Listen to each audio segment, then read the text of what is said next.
네, B약 상담소 열기가 뜨거워지고 있는데요. 벌써 마지막 주제입니다. 저희 B약 사용자분들 중에 이제 점점 정상 체중에 도달하시고 약제 중단을 계획하고 계신 분들이 많아지고 계세요.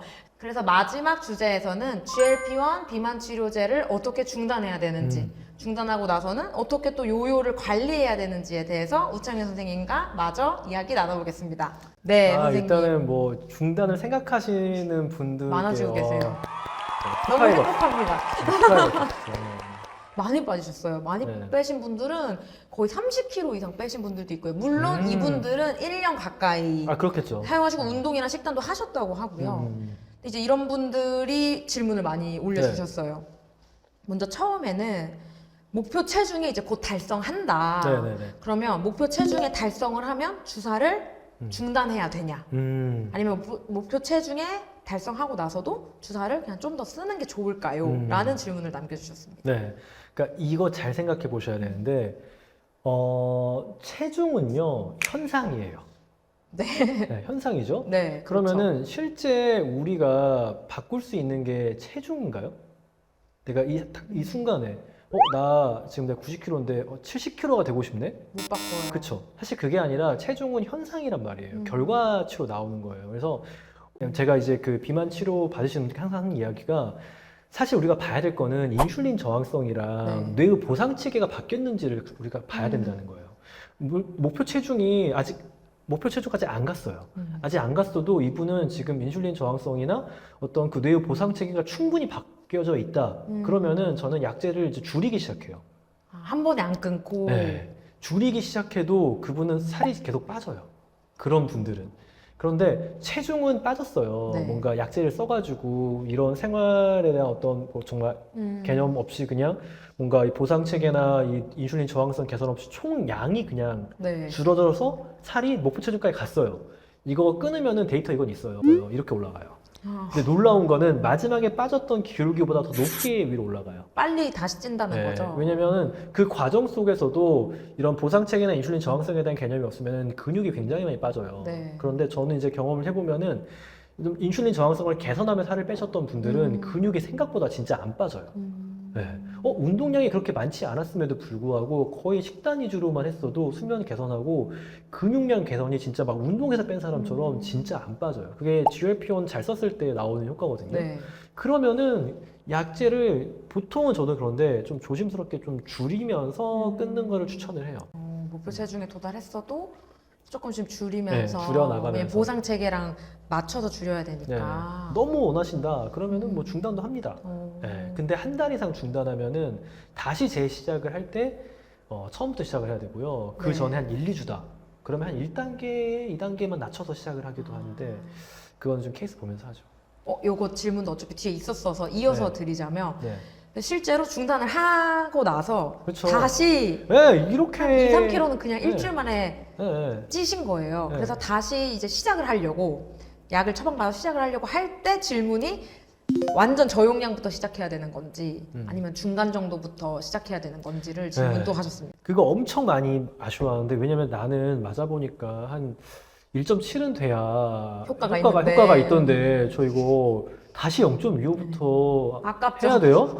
하면은 근데 4주 이상 지나면은 네. 0.25부터 하도록 추천을 해요. 그 간격이 중단 간격이 4주 네. 이상이면 완전 네. 0.25 저용량. 네, 4주 이상 됐으면. 그러니까 이게 저희가 이렇게 용량을 확 이렇게 처음부터 늘리지 않는 이유가 대부분 이 GLP-1의 부작용들이 용량이 빠르게 올라갈 때. 네. 그러니까 혈중 농도가 제로에서부터 이렇게 갑자기 1.7로 갑자기 한 1주 만에 이렇게 올라가면은 부작용이 굉장히 심하게 올 수가 있어요. 그래서 그런 경우에는 저희가 한 달 이상은 하고 만약에 뭐 중단한 지 2주, 3주 그러면은 한 단계나 좀 많게는 한 2단계 정도 낮춰서 이제 재시작을 합니다. 마지막 용량에서 네. 한두 단계 낮춰서 시작하는 거 그것도 간격이 한 2, 3주 이내일 때만 그런 거고 그쵸, 그쵸. 4주 이상 지나면 결국은 최저 용량부터 다시 시작을 네. 하셔야 되는 거네요. 네. 또 이제 연결된 질문인데요. 목표 체중에 도달을 했어도 상황에 따라서 조금 천천히 테이퍼링 하는 식으로 조절을 하신다고 말씀 주셨는데 이런 질문이 있었어요. 어떤 비만약은 최대 사용 기간이 정해져 있는 약이 있나 봐요. 맞아요. 3개월 뭐 네. 펜터민 같은 건 3개월이잖아요. 그건 것 같아요. 그래서 어떤 거는 3달 이상 먹지 말라고 병원에서 했는데 이것도 최대 언제까지만 써야 된다. GLP-1 비만 치료제도 최대 1년 이상은 뭐 쓰면 안 된다. 이런 기준이 있냐라고 질문을 또 하셨습니다. 이것도 확실하게 대답해 드릴 수 있어요. 네. 없어요. 없어요. 최대. 왜냐면 이거 당뇨병 약이에요. 당뇨병 약은 애시장초 단기간만 먹어야 되는 약은 나오질 않아요. 왜냐면 당뇨병이라는 거는 어떻게 보면은 굉장히 오랫동안 관리해야 되는 네. 약제이기 때문에 이거 3개월만 쓸 수 있는 약입니다라는 거는 실용성이 없죠. 네. 네, 이득이 있을 것 같지도 않고, 그래서 장기적으로 사용했을 때 이 환자에게 어떤 대사적인 이득이 있는 약들만 이제는 나와요. 거듭 말씀드리지만 컨셉 자체가 이 만성질환 환자들의 어떤 수명 연장을 목표로 계획되어진 약이기 때문에 네. 뭐 언제까지 사용해야 된다는 건 당연히 없어요. 왜냐면 지금 이거 GLP-1 제제 다른 형태로 해서 당뇨병 환자분들은 정말 사망하실 때까지 맞을 수 있는 분들이 계세요. 생각해보니까 저희 할머니도 당뇨시고 엄마도 고지혈증 있고 한데 고혈압약 같은 거는 그냥 10년? 이렇게 드시고 이런 것처럼 비슷한 계열의 약이니까 그쵸, 네. 얘도 그런 컨셉으로 나온 약인 거죠. 만들어진 약이고, 그래서 오래 맞았을 때 부작용이 생기냐는 건 아니고요. 네. 대사질환이 있을 때 오래 맞으면은 수명이 늘어납니다. 이건 대사질환이 확실해요. 있을 때 네. 맞으면 오히려 수명이 수명이 늘어납니다. 늘어납니다. 그거는 뭐 아주 높은 확률로 그럴 수 있고, 다만 비만인 환자분들은 인슐린 저항성 개선이나 뇌 보상 체계를 개선하면은 중단할 수도 있는 약제예요. 네. 근데 이게 사용 기간 때문에 내가 너무 걱정할 필요는 없다라는 거예요. 계속 맞아야 된다는 게 아니라 걱정하지 마시라는 거예요. 너무 또 불안해하시는 분들이 많아서. 맞아요. 네. 보통 막 6개월이나 1년 이상 약을 먹는 경험이 흔하지는 않다 그쵸, 보니까 그쵸. 네. 이 약을 먹는 행위, 그러니까 약을 맞는 행위 자체가 불안하고 비용도 사실 문제가 비용도 되죠. 문제가 네. 되고 한데 그게 문제는 안 된다. 그쵸. 뭐 꼭 그렇게 쓰라는 건 그건 아니지만 절대 아니지만 네. 또 다른 괜히 불필요한 걱정을 하지 걱정할 마시라. 필요는 없다. 예, 걱정을 하지 마시라. 네, 이해했습니다. 용량에 대한 이게 확실히 장기간 GLP-1 비만 치료제를 쓰시는 분들은 용량에 대한 네. 중단, 용량 조절에 대한 질문이 많으셨어요. 네, 맞아요. 뭐냐면 약제를 보면은 뭐 마운자로도 2.5 쓰다가 5.0 쓰고 7.5 쓰고 4주 간격으로 증량을 하잖아요. 네네네. 근데 이런 얘기. 효과가 한 3단계 정도에서 강한 거예요. 근데 4주가 지났어요. 그러면 꼭 증량을 해야 되나요? 아니면 그냥 이대로 유지를 해도 괜찮나요? 네. 라는 질문이 정말 많았어요. 그럼 감량 속도를 보시면서 굳이 증량하지 않으셔도 돼요. 이 효과가 만족스러우면. 네, 비용적인 측면도 있고, 음. 물론 이제 용량을 늘렸을 때 아무런 그런 부작용이 네. 없다면은 살도 너무 과하게 빠지진 않고, 네. 용량을 늘렸을 때 우리가 좀 가져갈 수 있는 대사적인 베네핏들이 있긴 해요. 그건 이제 아까 제가 말했던 그 장기를 보호해 주거나 정말 그 심혈관계 질환을 좀 예방해 주거나 이런 효과들을 조금 더 가져갈 수 있다. 왜냐면 보통 그런 연구들은 고용량에서 이루어졌기 네. 때문에 좀 더 근거가 있는 거죠. 그런데 난 지금 감량을 목적으로 했고 내가 지금 뭐 심혈관계에 의한 사망 이런 거의 위험이 높은 건 아니라면은 네. 굳이 용량을 중량할 필요는 없다. 케이스 바이 케이스이긴 합니다. 네.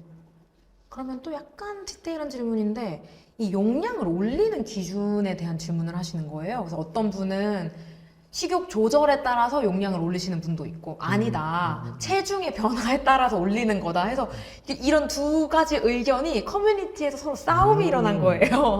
이거에 대한 답변도 좀 부탁드립니다. 그러니까 원래는 네. 이게 그 약제의 디자인 자체는 그런 거 다 없이 그냥 올리는 겁니다.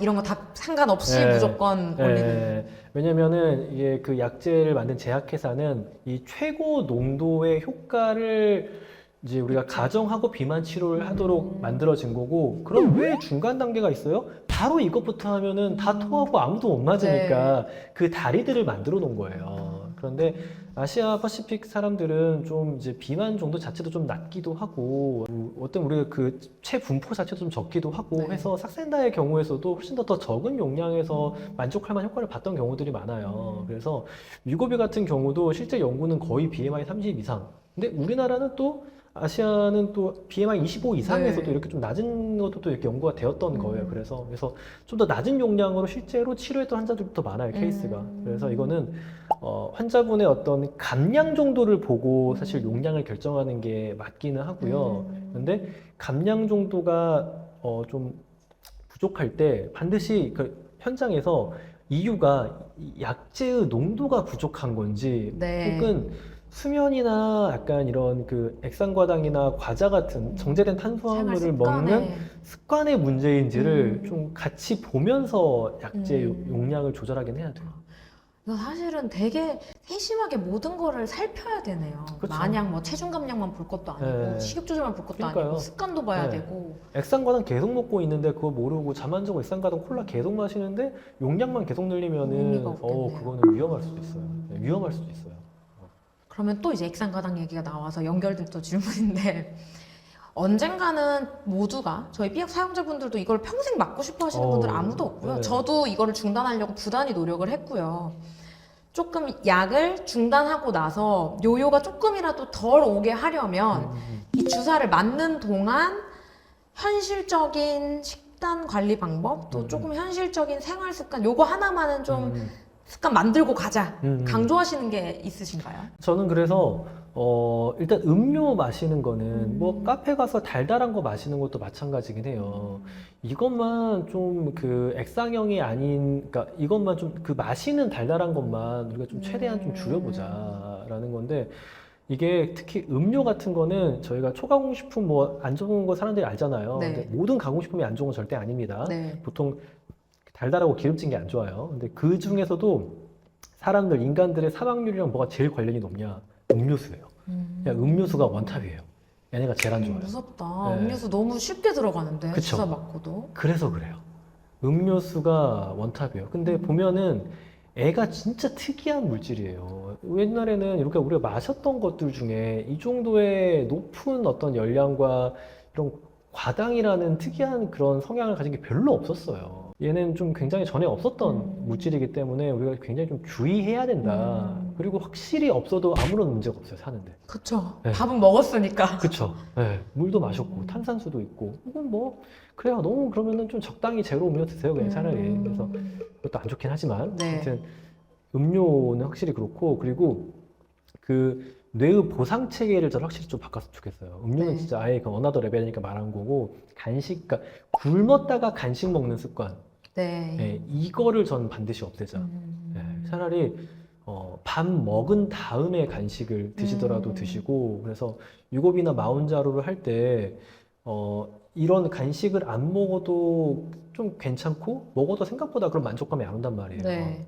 그러면은 그냥 이런 간식, 공복에 간식을 먹는 습관을 이때 좀 개선했으면 좋겠다. 왜냐면 대부분 다 중독돼서 먹는 경우가 되게 많아요. 네. 그런 간식들을. 그래서 이 습관 하나를 고치는 데 좀 집중을 하시고 그리고 나머지는 다 내가 먹어야 될 것들 먹는 데 좀 집중하시라.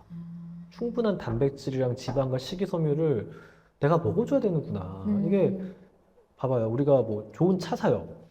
차만 사도 뭐 진짜 엔진오일도 좋은 거 넣고 기름도 뭐 고급류는 좀 그렇더라도 하여튼 그래도 우리가 뭐 제대로 검증받은 그런 거 넣고 하잖아요. 그렇죠. 기름 넣고 우리도 차 청소도 하고 그러니까 우리가 이거 잠깐 타는 이런 자동차도 그렇게 우리가 가꾸고 하잖아요. 관리하는데. 관리하고 그런데 사실 우리의 몸은 어떻게 보면은 우리가 타고 다니는 기계 중에 하나예요. 네. 우리가 우리 몸뚱아리를 타고 내가 가고 싶은 데 가고 만나고 싶은 사람 만나고 먹고 싶은 음식 먹고 하는 건데 좀 이 차한테 그러면 최소한으로 애가 막 빨간불 들어오면은 그래도 기름은 넣어줘야 될 거 아니에요. 네. 근데 이게 여러분들의 그 뇌가 먹고 싶어하는 그런 어떤 시그널, 디저트류랑 우리 몸에게 필요한 그런 어떤 음식들은 좀 다르단 말이에요.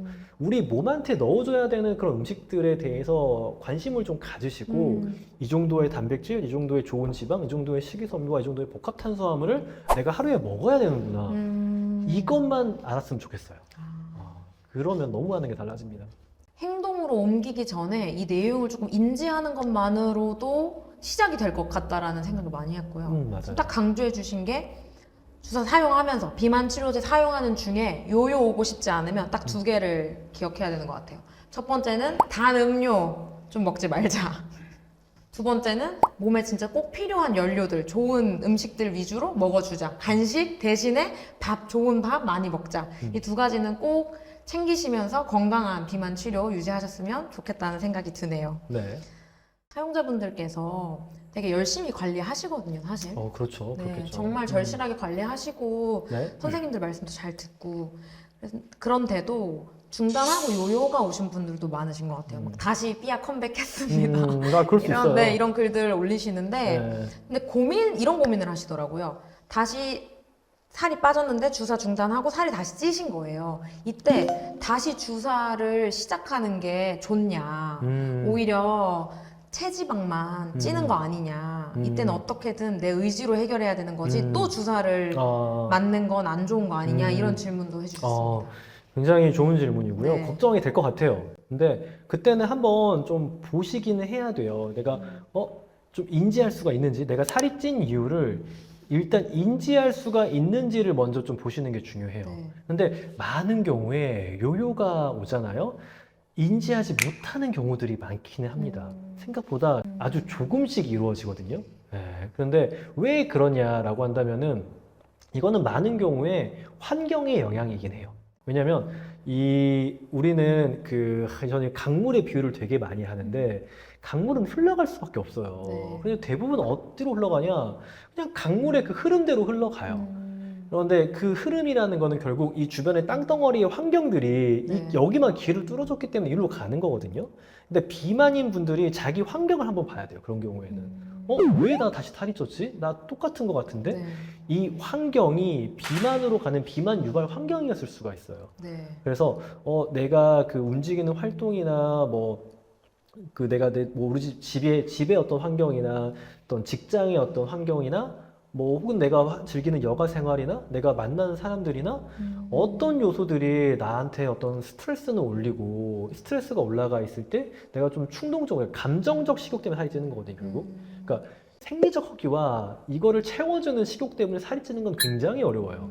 배부르면 그만하기 때문에. 네. 그러니까 뭔가 이 스트레스를 나한테 주고 혹은 해결되지 않은 욕망이 있고 그게 내 환경 속에서 뭔가 충동적으로 무엇인가를 먹게 하는 노출과 연결될 때 아주 자연스럽게 요요가 오거든요. 네. 그러면은 내가 이 환경을 조절할 수가 있는 건지를 먼저 좀 보셔야 되고. 일단 원인을 네. 파악을 해야 된다. 그렇죠.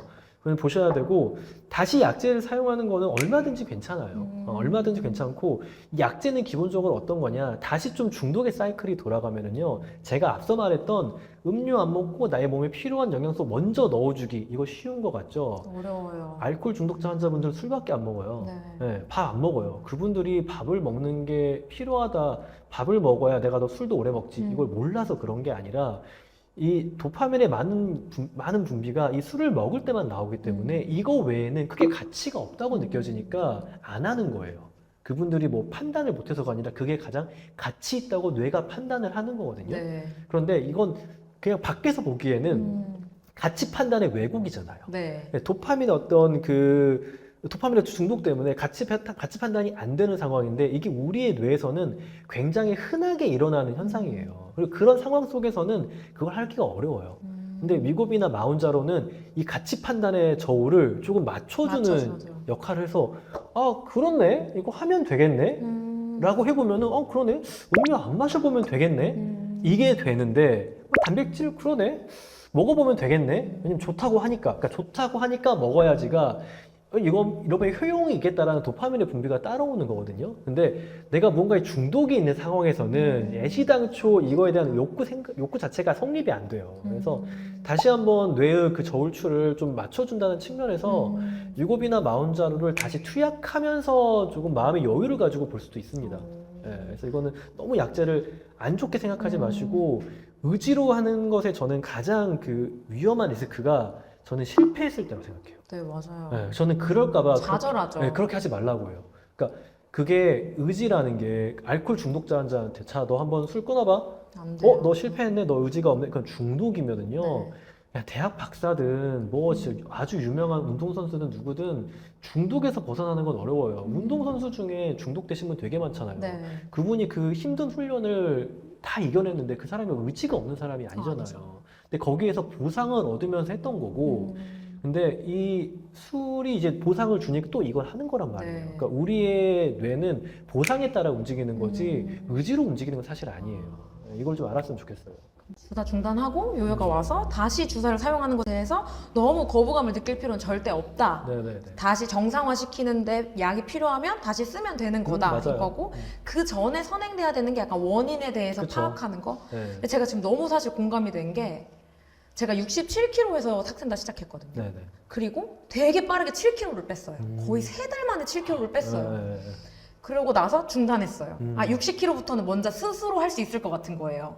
67에서 60이 됐으니까 이제 60에서 한 55까지는 내 의지로 할 수 있겠지?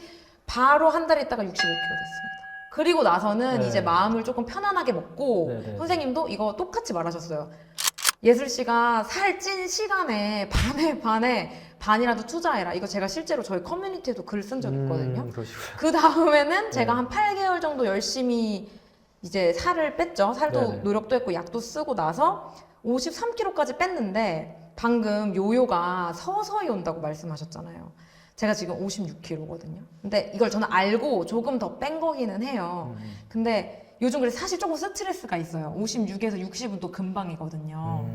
근데 제가 그래서 사실 고민하고 있었어요. 다시 이제 새로운 마운자로도 나왔다고 하니까 네. 저는 위고비만 써봤으니까 이거 60 되기 전에 미리 이걸 조금 써야 되나? 바로 약을 생각을 했는데 네네. 그거 전에 지금 설명을 듣다가 느낀 게 내가 왜 스물스물 한 네다섯 달 동안 3kg가 좀 찐 거거든요. 왜 살이 쪘지를 생각해 보니까 네. 그 사이에 제가 야근을 거의 7일 중에 5일을 했고 그러면 살찌죠.